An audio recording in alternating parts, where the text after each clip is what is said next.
personal, prevención activa como medio de sobrevivencia, ¿sí? Seguridad personal.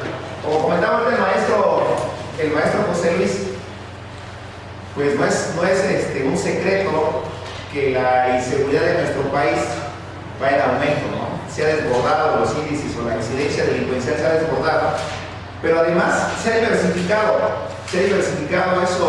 esos tipos o esas gamas de delitos que antes había, y además que se han diversificado esos delitos, cada vez son más violentos, y aparte de que son más diversos y son más violentos, cada vez atacan a toda la población que no tiene absolutamente nada que ver, a veces con algún grupo delincuencial.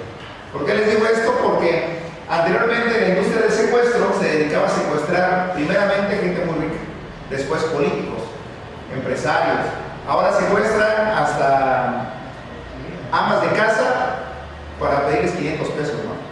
Entonces, esa diversificación del secuestro ha propiciado que este ilícito permee en todos los sectores de la sociedad. Ahora ya se secuestran hasta cuentas de Facebook. Y hay secuestros de cuentas de Facebook. Abres tu Facebook, no lo puedes abrir y de repente te llega un mensaje. Muchos de nosotros abrimos nuestra cuenta de Facebook, nuestro número telefónico, ¿no? Y de repente no puedes abrir tu cuenta y te mandan un mensaje que quieres recuperar tu cuenta, deposítame tanto. Ya se secuestran las cuentas de Facebook. Era a veces recién decir, no, están secuestrando los animales, los perros. No, ahora ya te secuestran tu cuenta de Facebook. ¿Sí? Y después tu canal de YouTube también te lo van a secuestrar y te van a pedir ya algo a cambio, ¿no? Ya tengo la Entonces vamos a tratar este tema de seguridad personal, pero la idea es que sea una interacción, que platiquemos, que todos entremos en esa confianza, que no lo vean así como una exposición, que lo vean como una plática, ¿sí? Yo me desempeñé como policía durante 22 años de mi vida, y de los últimos 15 años he sido instructor a nivel nacional de cuerpos de seguridad pública. En el trabajo de la policía me di cuenta que es importante prepararse a estudiar, ¿no? Entonces tuvimos que estudiar varias cosas para poder complementar el trabajo de la policía. El policía moderno, el policía mexicano actual, que nos pide el nuevo sistema, o el sistema actual, que ya no es nuevo, el sistema actual de justicia, es un policía 100% profesional. El policía debe ser abogado o criminalista, porque de lo contrario ya no tiene nada que hacer en la policía, ¿sí? Es muy difícil, es muy técnico el trabajo actual de la policía. Por ello orilla a que el policía se vaya preparando cada día más. En ese sentido, pues nosotros nos vimos obligados a irnos preparando más, y ese trabajo que fuimos haciendo nos llevó a trabajar con las unidades de la Secretaría de Marina. Tengo la suerte y el orgullo de decir que los oaxaqueños siempre salimos adelante. Fui invitado en el año 2015, 2016, 2017 a capacitar a las unidades de la Secretaría de Marina. He sido el único instructor externo en toda la vida de la Secretaría de Marina que les ha dado capacitación. Nosotros capacitamos al personal de marinos que tomaban el control de Veracruz y de Nayarit. Entonces, el trabajo de nosotros, como decía el maestro Nazario, siempre nos están viendo, Oaxaca es un punto de referencia para muchas cosas. ¿Sí? Ustedes, como estudiantes de Derecho, tienen una... ¿Qué creemos? Para ustedes, ¿qué es la seguridad? ¿Para ti qué es la seguridad, amigo? Por ejemplo, para mí, hermano, es la tranquilidad. Para mí, sí, una tranquilidad. Sí, una tranquilidad. Sí, pues estar bien tranquilo, en paz, en cualquier lugar que estés. Estar tranquilo, sí, más o menos. ¿Alguien más que vea que para ustedes qué es la seguridad? Yo voy, usted va con su novia y su novia dice, no, yo cuando voy con mi novia me siento seguro, me siento segura, ¿no? Yo me siento segura con mi novia. Exacto, ¿no? La seguridad, fíjense que vamos a desenmarañar ese término que es dificilísimo de entender, como el derecho mismo es súper difícil, ¿no? Después muchas veces no me entiendo, yo estudio, veo al maestro Nacer y digo, hay mucho, ¿cómo sabe tanto? No trabajo de digerir tantos libros que él dice. La seguridad es algo que es bien difícil de entender, y por eso nos ha costado mucho trabajo en México crear un modelo eficiente de seguridad. En México obedecemos a modas, acatamos modas y convertimos esas modas en modismos, y luego creamos leyes para que protejan esos modismos, pero no generamos una estructura que pueda darle protección y seguimiento a esas leyes. Entonces en México tenemos más leyes de las que el policía puede digerir. Están en el Senado un paquete que ahorita me compartieron.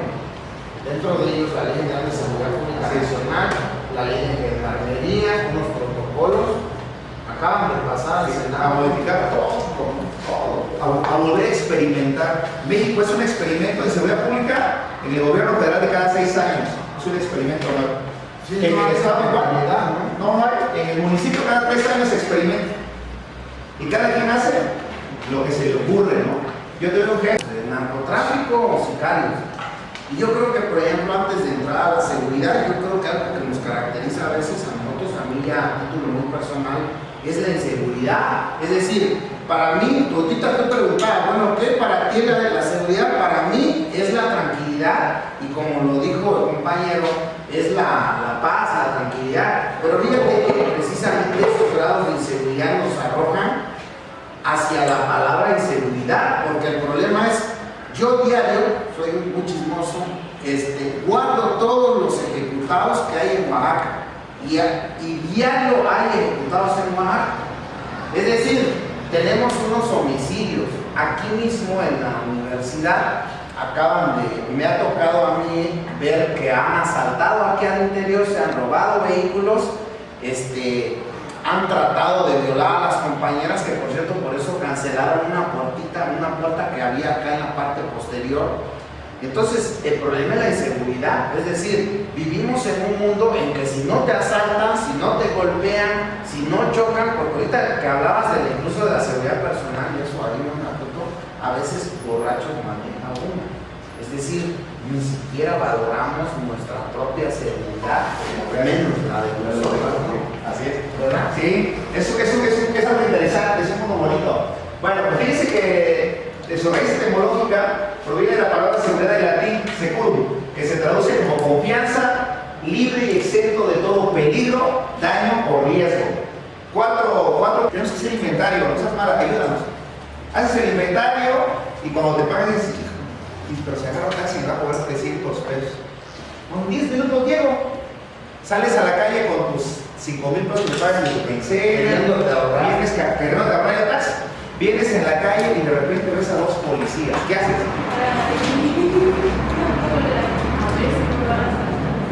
Dicen los policías, no, yo me regreso. No, me doy la vuelta. Porque todos le tenemos temor a la policía. Es una realidad muy triste para los policías. Yo ahorita decía, porque sí tengo varios amigos, es más, no sé si te diste cuenta que subí aquella información en donde prácticamente los policías hablan de los militares. Yo vi que ahí 2 abrieron la boca. Primero abrió la boca Guillermo Alcántara, que es una persona que se dedica a capacitación de policía a nivel nacional, y enseguida habló Pinelo. Pinelo es agente estatal de investigaciones. Obvio, él defendió a su corporación, como Nadia va a defender a su papá de aquí de Nadia, es agente estatal de investigación, y obvio que te sientes aludido. Digo, es decir, tú mismo has dicho algo muy cierto y no lo estás ocultando, que eso es lo valioso. Tú reconoces que la ciudadanía le tiene miedo a la policía. Pero no porque lo invente, aunque hay datos objetivos que nos indican que la policía no es honrada. Así es. 2 factores influyen en eso, fíjense jóvenes. Como experiencia personal, voy a atender varios asuntos de mi corporación, donde tienes que dar de baja a los muchachos. Me llega un asunto en el 2016 y me dice, mire, un policía me extorsionó con 300 pesos. ¿Y qué tengo el video? Traigo el video. Veo el video. Asuntos internos. Procede, me dice asuntos internos. ¿Qué? Procede su baja. Se va. Llegan los muchachos, ayúdenme. No puedo. No puedo porque si te dejo a ti, tengo que dejar a todos. Y en el tiempo que estuve, tú puedes pedir los expedientes, dimos de baja alrededor de 18 muchachos. Y presentamos al Ministerio Público 4 policías viales. Un mes después que yo me salí de la policía, un mes después que yo me llevaba, venía con mi esposa en una motito que teníamos una motito en 20 de noviembre. Y cuando se me atraviesa así, literalmente un agente de policía vial del municipio de Baja de Juárez, que es un elemento sin paro. Y me dice, documentos. Le dije, ¿tienes un operativo? Sí, tu señalización, tus conos, debes tener tu señalización, tus conos, debes tener un orden general de operaciones. Es que ahí es donde Sí, estamos, sí. ¿no? Pues, pero porque me pasa a mí también con los alumnos. Sí, entonces, no, sus documentos, ¿no?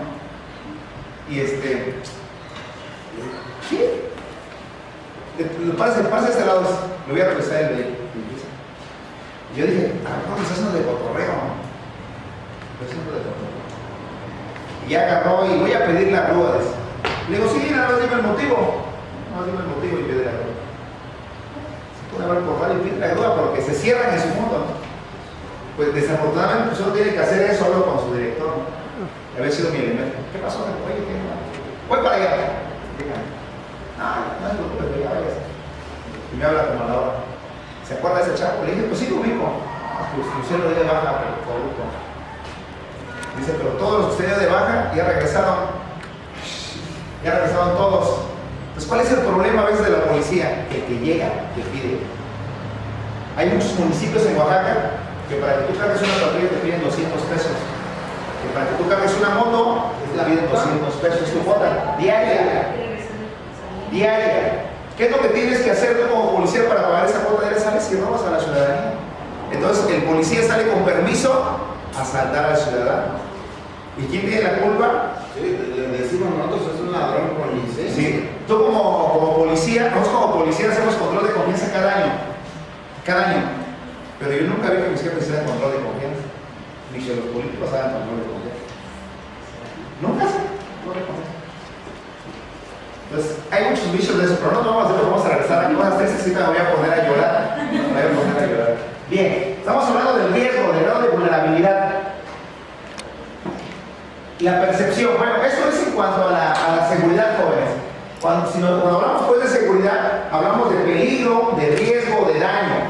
Se supone que en un clima de seguridad yo debo de sentirme exento de todos esos elementos. Esos elementos no deben existir en un clima real de seguridad.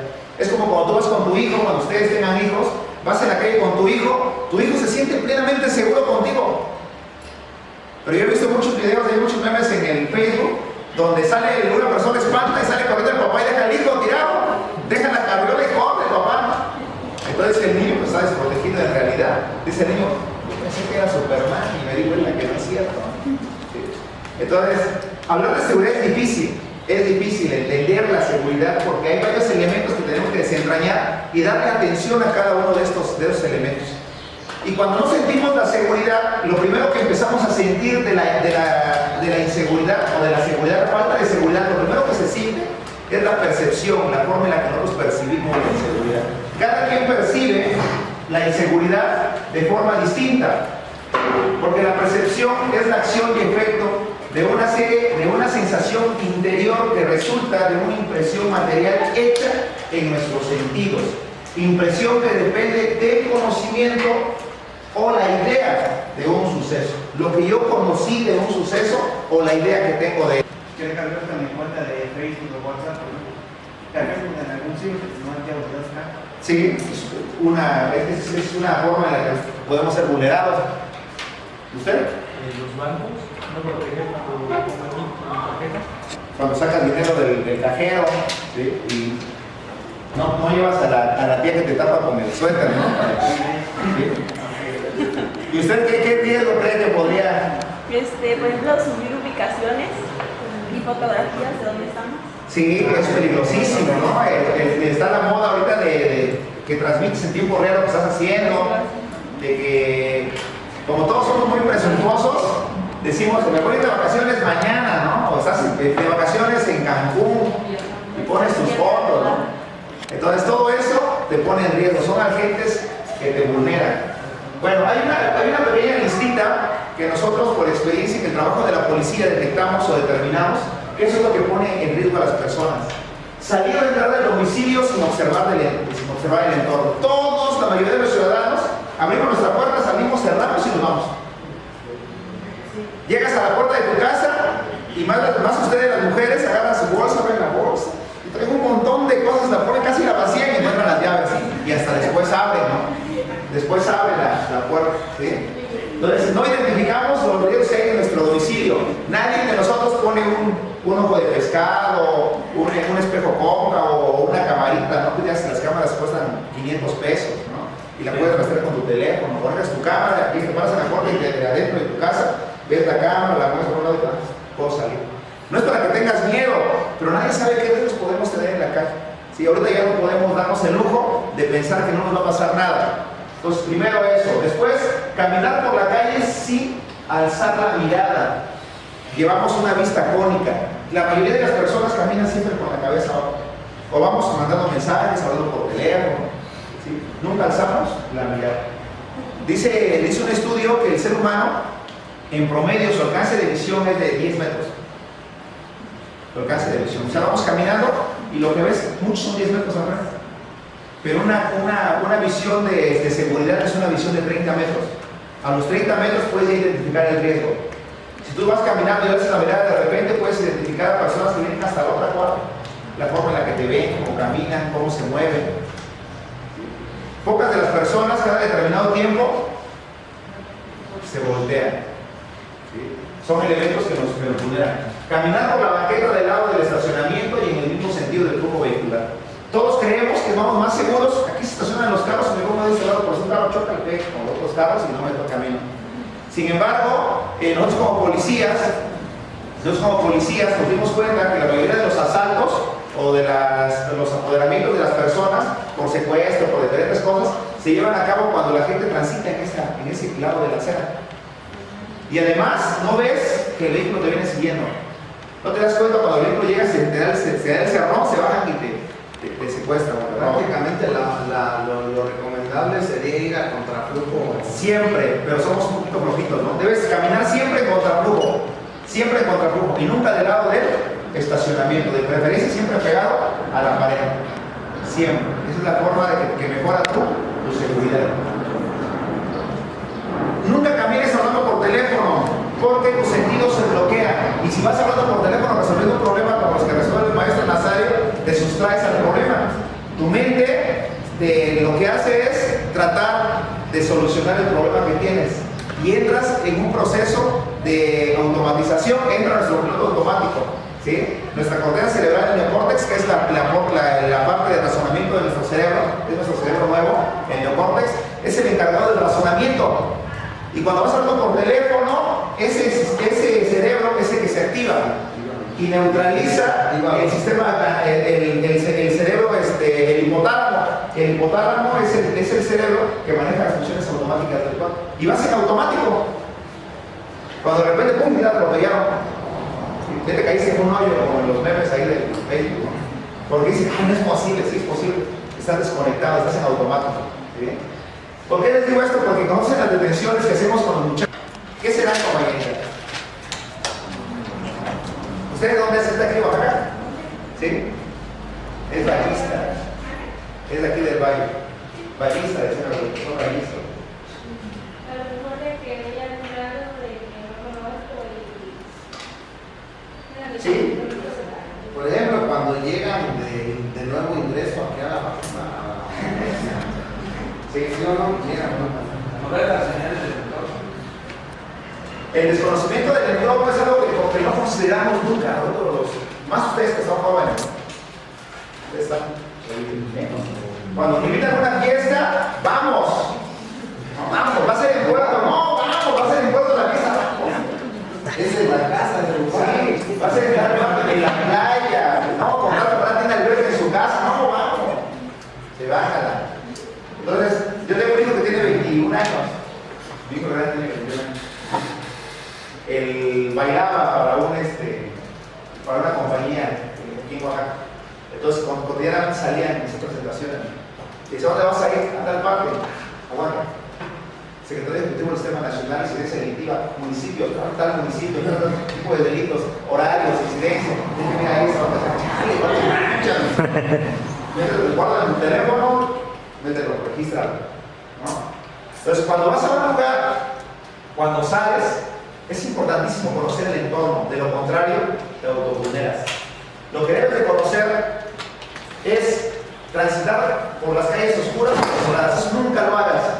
Donde no conoces, nunca vayas en una calle oscura o desolada. Nunca. Te invitan a una vez a otra ciudad, a otro estado, métanse a la página del Secretario Ejecutivo del Sistema Nacional y busquen incidencia delictiva. Y ahí en esa página les va a arrojar la incidencia delictiva por estado y por municipio. Y además por género y por edad. Y vas a ver en la página del Secretario Ejecutivo del Sistema Nacional de Seguridad Pública. Así te ves, Secretario Ejecutivo del Sistema Nacional de Seguridad Pública, te manda la página y ahí en el buscador le pones incidencia delictiva. Y ahí te va a mandar todos los tipos de delitos por estado, por municipio, por género, por rango de edad, para que te des cuenta dónde vas, qué tipo de delito hay, a qué hora. ¿Sí? Secretaría de Ejecutivo.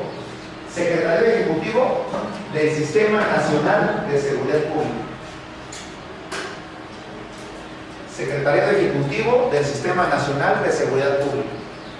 Y una vez que entras a la página, en su buscador le pones incidencia delictiva. Y te aparece hasta la de accidentes, atropellamientos, choques, todo.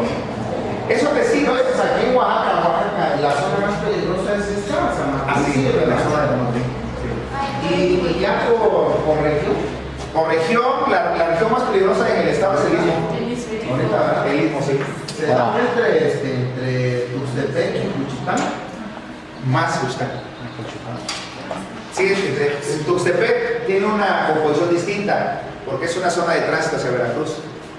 Entonces, la mayoría es como un efecto cucaracha de Veracruz a Tuxtepec. Pero en Juchitán, la delincuencia es nada, es ahí del lugar. Entonces, tiene un poder distinto, es diferente, es más fuerte la delincuencia. Acudir a zonas donde no tenemos a quién recurrir, o donde no se tiene a quién recurrir. Si vas a un lugar y no tienes a quién recurrir, es peligroso, porque nadie te va a ayudar. Ustedes lo han visto, hay gente que le asaltan, le roban y nadie te ayuda. Nadie te ayuda. Allá fuera de la casa de ustedes, terminamos dando una clase a 8 de la mañana un día, y de repente se regresa una de mis alumnitas, una señora de 60 años, corriendo, baja las escaleras y me dice, profe, ayúdenos de inmediato, salga porque una señora está completa allá afuera, pero están ya deshechas. Estamos ahí sobre la calle de Crespo. Salgo y el tráfico parado, un taxista parado ahí, enfrente de donde están peleándose las señoras, y el taxista parado y filmando. Y atrás otro señor grabando. Y la gente, hasta el urbano se paró y toda la gente vino por la ventana. Y las señoras ya todas arañadas, ensangrentadas, rotas. Entonces llego y a una señora, ¡ey, tranquila señora! Se me empiezan a llorar. Entonces ya entre dos personas las separamos. Pero te das cuenta que la gente no se mete.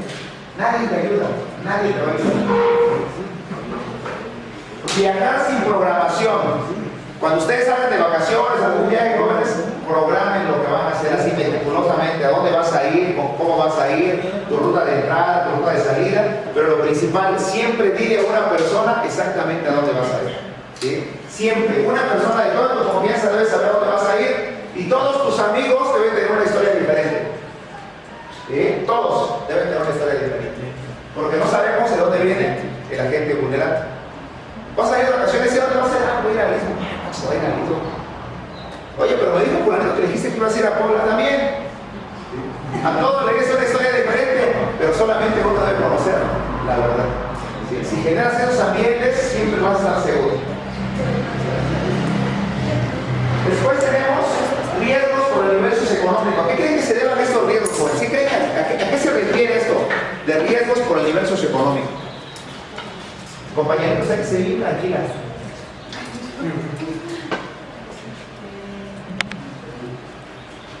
Pues podrían decir por la forma, el tipo de vida que se lleva. Sí, por el tipo de vida. Como por ejemplo, o sea, gente que a lo mejor acostumbra a hacer sus compras en los supermercados, a la gente que a lo mejor pues no tiene la economía para comprar ahí y tiene que recurrir a la central donde hay mucha inseguridad. Pues sí, algo así. Ahí donde vamos los pobres. ¿Saben quién es el señor? ¿No, Ale?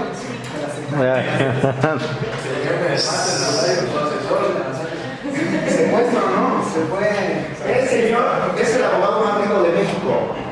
Su firma de abogados es la firma más poderosa del país. Es Diego Fernández de Ceballos. Sí, su firma es la firma más poderosa de abogados en el país. Pero también por su poder político. Ah, no, sí. Ahí el poder se habla de otra manera. No es por porque sea. Él se supone que costó 150 millones de pesos su rescate. Pero ha sido poco. Pero le quitaron un pelo de la barba. Sí. Y lo secuestraron a Joaquín. Está vivo, que él la cuenta todavía porque lograron negociar, me imagino yo, las cúpulas de México, pues el salvar de la muerte a Diego Fernández de Ceballos hace aproximadamente más de 10 años. Aproximadamente 10 años. Sí. ¿Están vivos los secuestradores? Sí. Somos un grupo de poder también. El secuestro más caro de toda la historia en el mundo fue de don Alfredo Hartley. Es el secuestro más caro en toda la historia de la mundo. ¿Dónde fue ese aquí? En la Ciudad de México. Lo secuestraron en la Ciudad de México. Y don Alfredo, 35 millones de dólares en una sola exhibición. Es el secuestro más caro de toda la historia. Un secuestro político. Es el que más caro es el de Santa Ana. Eso es el más. Bien, cuando hablamos de redes por negocios económicos, fíjense que los grupos delincuenciales a veces identifican a su víctima o seleccionan a la víctima por conocer el domicilio. Yo me dedico al secuestro, me echo a andar en la calle con mi vehículo, paso por las colonias y de repente en una colonia veo una casísima. Y veo el sistema de seguridad que tiene, veo el tipo de portón que tiene, el tipo de herrajes que tiene, sus protecciones, veo el tipo de fachada que tiene, los terminados, los acabados que tiene, de repente veo el vehículo que saca, veo el interior, aquí hay dinero. ¿Sí? Entonces eso ya pone a la persona en riesgo. Seguridad excesiva. A veces le ponemos mucha seguridad en nuestra casa, tiene concertinas, tiene cámaras, tiene un montón de cosas. Eso quiere decir que estás cuidando algo muy preciado. Estás protegiendo cosas que tienen mucho valor. ¿Sí? Eso te pone en riesgo. Brindar demasiada información a empleados.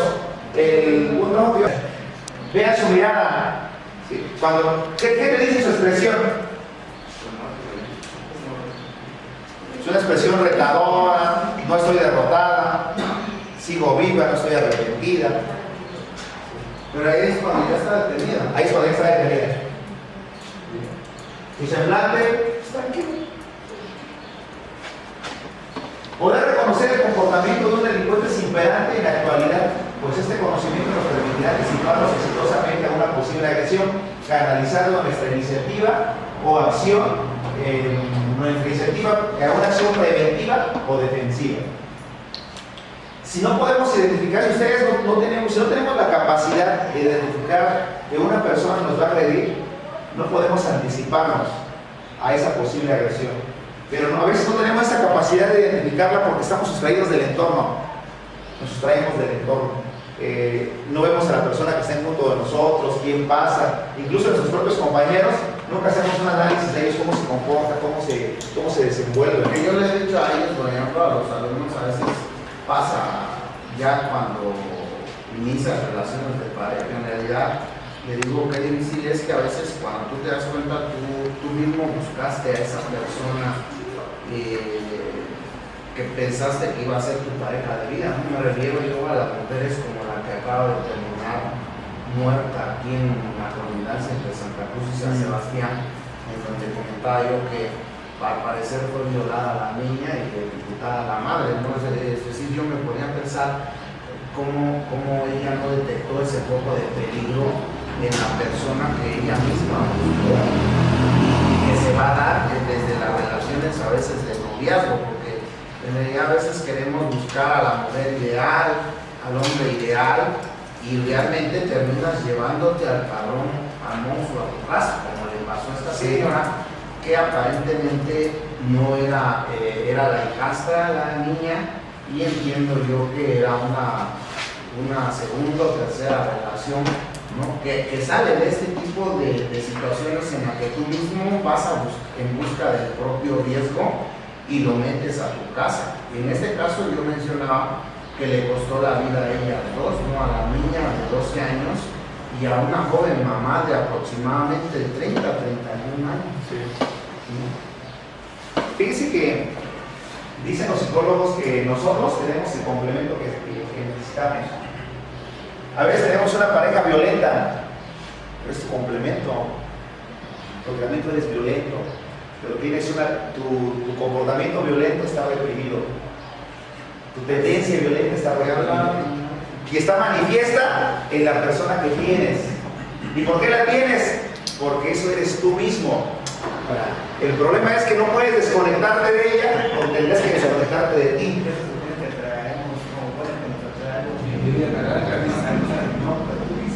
Sí. Pues sí, yo soy, por ejemplo, ¿no? En la policía me tocó muchísimos casos, ¿no? Llegas al auxilio, el señor le está pegando a la señora. Un caso grave tocó en la parte en Santa Anita, parte media, la parte media de Santa Anita. Llega la policía, nos bajamos, venimos en la patrulla y cuando apenas vamos llegando a la casa, cuando veo con los bochos de atrás se botan de la patrulla. Y agarra uno de ellos y patea la puerta de lámina y se mete. Y luego, tranquilo, espérese, porque luego pagamos los patos todos, ¿no? Tranquilo. Cuando veo que patean la puerta y entramos, estaba la señora amarrada así de un arbolito. El señor con el machete pegando a la señora los brazos, las piernas, pegando a la señora tirada ahí, llegan los compañeros, le dan una patiza, ¿no? al señor, lo aseguran, lo botan en la patrulla, quitan a la señora, la desamarran cuando le traemos, no, mi esposo, no le hagan nada.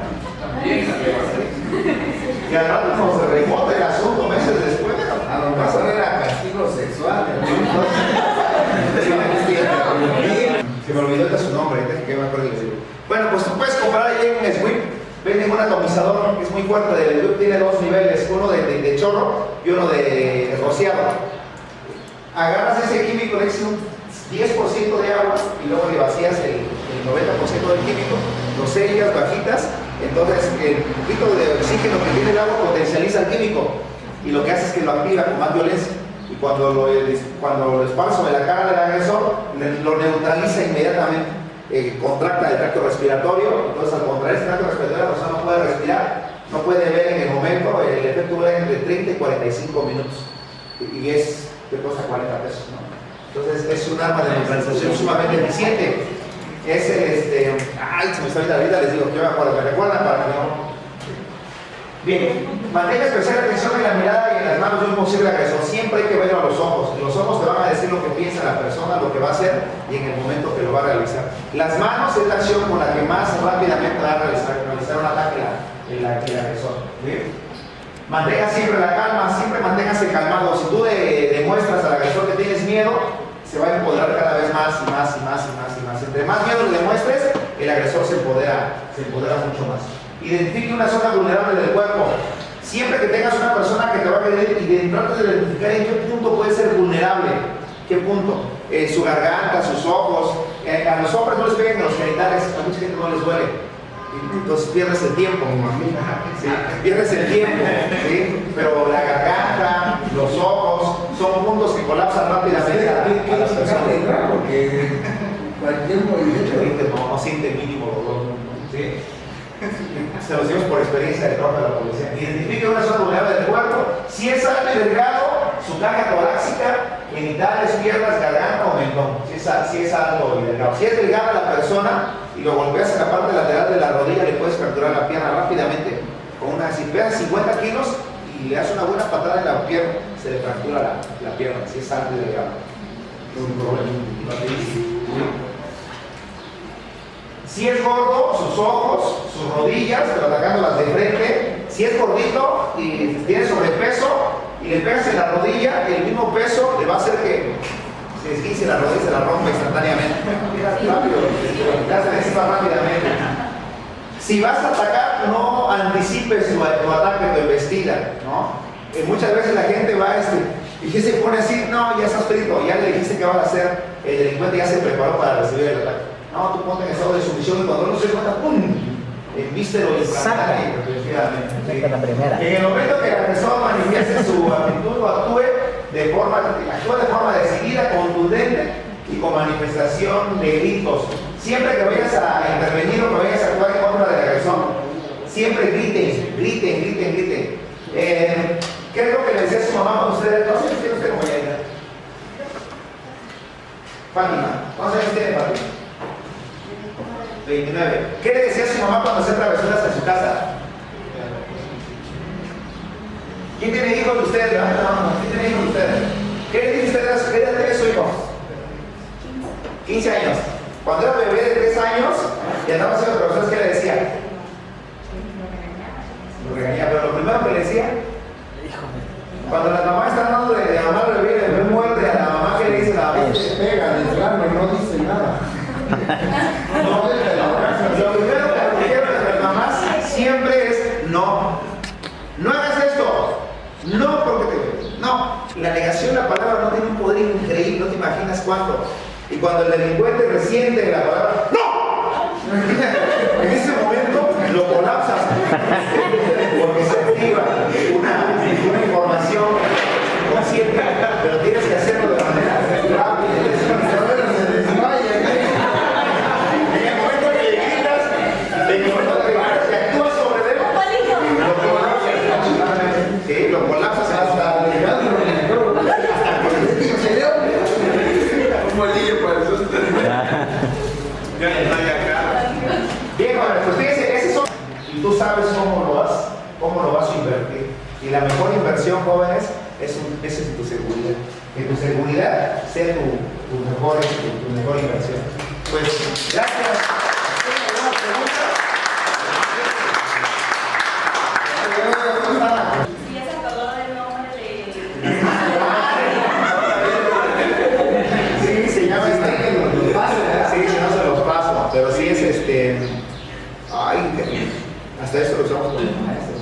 Sí, porque hay muchas, miren, yo a veces escucho a Germán, hay temas igual muy importantes. Yo sé que Germán, yo honestamente a ver qué día vienes a darnos una plática ya relacionada con detenciones. Entonces, la oportunidad, hay gente que ha estado al borde de ser secuestrada y ha logrado salvarse, como por ejemplo ahorita el caso que mencionabas. Ha habido gente que ha estado al borde de la muerte, le han metido 2, 3 y ahí están vivos hoy en día. Lástima que desgraciadamente a veces entendemos tarde que tenemos que cuidarnos, y se los digo por qué. Porque pareciera que no importan, pero yo estoy segurísimo que sus padres de ustedes los están esperando. Sus padres quisieran que ustedes fueran gente de bien y de entrada que terminaran su carrera. Yo me imagino, y a mí me pasa igual con mis hijas, siempre estás pensando en ellas, y yo estoy seguro que ustedes también están pensando, y ustedes también piensan a veces en toda la familia, en los hermanos, y por eso a veces la necesidad de tocar temas como este de seguridad personal. De hecho, no crean, este tema de seguridad personal es un abanico, porque tocábamos el problema del secuestro, tocábamos el problema de los feminicidios, el problema de la violencia desde la casa, el problema de la violencia desde la propia familia. Es decir, nos va a ofrecer un abanico de posibilidades muy grandes, ¿no? Entonces, no sé si haya oportunidad de otra ocasión que nos pueda él dar. Es más, él sabe artes marciales, yo no sé que sabe manejar el sable ese dichoso. Sí, ya aquí te pongo a dos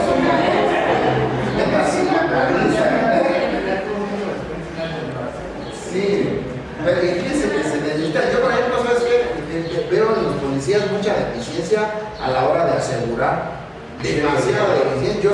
Yo he visto operar a varias gentes que sé de qué manera aseguran para que no sean golpeados, pero hay gente que, como ese policía que te subía ese día, que es muy común, ¿no? Entonces, un aplauso